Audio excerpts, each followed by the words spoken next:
For many JRPGs, the protagonist of the story is meant to be a self-insert.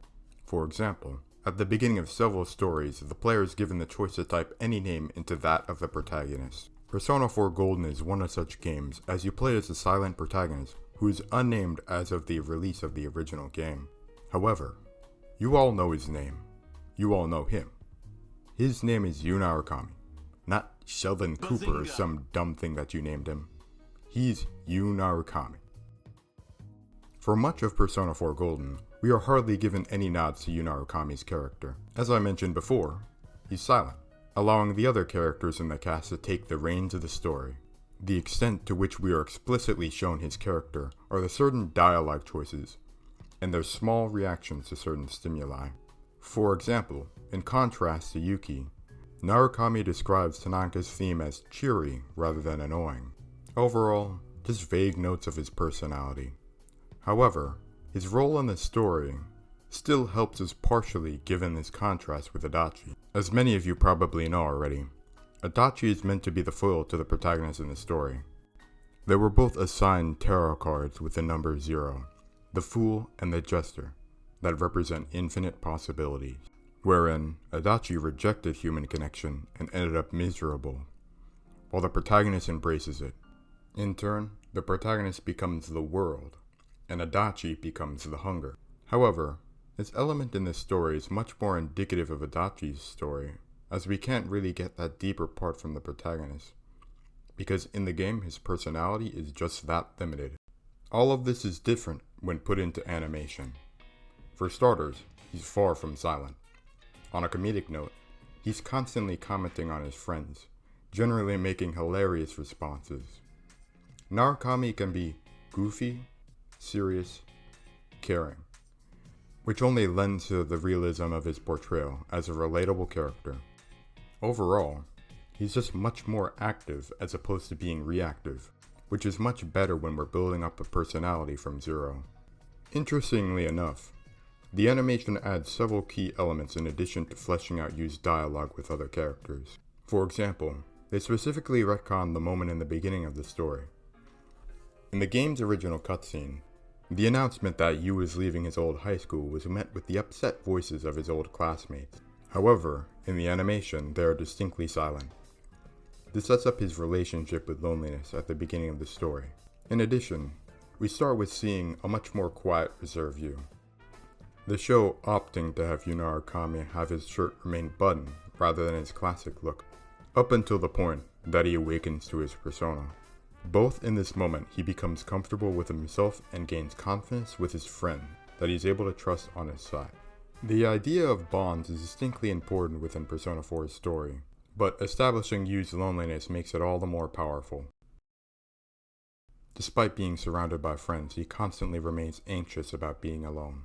This can be noted powerfully during the investigation team's fight against Shadow Mitsuo. After Yu is trapped by Shadow Mitsuo, he is shown a portrayal of his life after they caught the killer. Rather than showing what would genuinely happen in the story, it shows each of his friends become increasingly distant after completing their goal, portraying Yu's deeper anxieties of being left alone.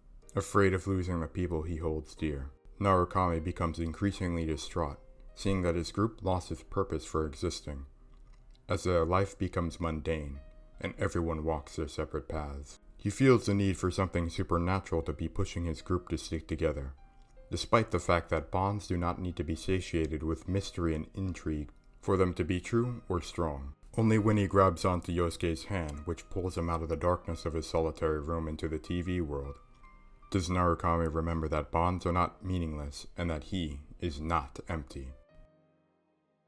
There are even more anime original scenes that continue to push this facet of characterization, like the investigation team's fight with Izanami, in which, unknowingly, Yu's party is defeated, and the existence he's experiencing is a machination developed by Izanami.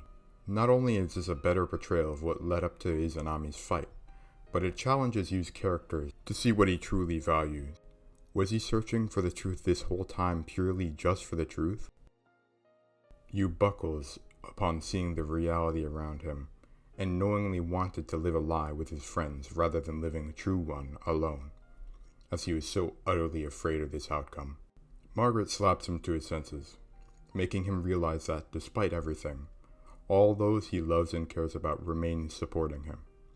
And in connection to his departure from the town of Inaba at the end of the game, he will never truly be alone again. In addition, the anime medium allows us to view the story from a different perspective and experience the emotions of the story in a new but familiar way. One of the strongest examples of this in the anime takes place during the darkest month of the story, December, when the investigation team confronted Namatame after Nanako had succumbed to the TV world. Yosuke took the lead of the scene in the game. It is an extremely emotional and painful moment as the party conflicts with each other. In the game, the role of the protagonist is to calm down the situation, but this is entirely different from the anime. In a much more active take on Yu's character, Yu takes initiative and nearly pushes Namatame into the TV world before coming to the realization that as he lost Nanako in this moment, he would lose his justice as well if he went through with this action. Overall, it shows Narukami much more conflicted and emotional than in the game. It's just innate in the medium, but this scene is beautifully done. This integral moment allows us to relive the heart-crushing feelings of the game, while also making Yu Narukami his own character.